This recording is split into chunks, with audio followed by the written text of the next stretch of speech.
So to give you a bunch of words that I'm going to have to unpack, in this class we're talking about the structure of structures as opposed to the content of structures.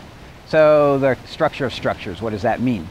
Well, we talk about access structures. We've talked about hierarchies and indexes and cross-references and sequences. Those are structures. And what we want to know about in this class is how are those structures put together, hence the structure of structure, or you might say metastructure, as opposed to what you might do in other cases, which is to talk about the content of the structure. So for example, a hierarchy.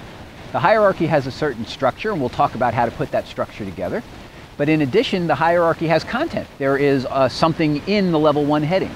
So the way to think about it is, what if I had a table of contents of a book and I took away all the contents? I took away all the words from the table of contents. What would be left? What would be left is the structure. We have a level 1, a level 2, under the level 2, some level 3s, etc., right? That's the structure of the hierarchy. The content of the hierarchy is the actual headings, all the words that go into the hierarchy. Similarly, an index has a structure and an index has content. In this class, we're really focused on the structure, and I'll spend almost no time talking about the content of the structures. So other classes, a class on taxonomy, for example, or a class on thesaurus construction, those classes you focus on the content. You don't really focus on the structure. You take the structure for granted.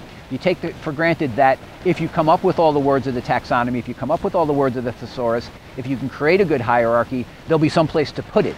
And you focus really on the content of the structure, not on the structure of the structure. But in this class, we're taking a completely different tack on it, and we're not really talking at all about the words that you use. We're talking instead about how you put those things together. How do you build a hierarchy?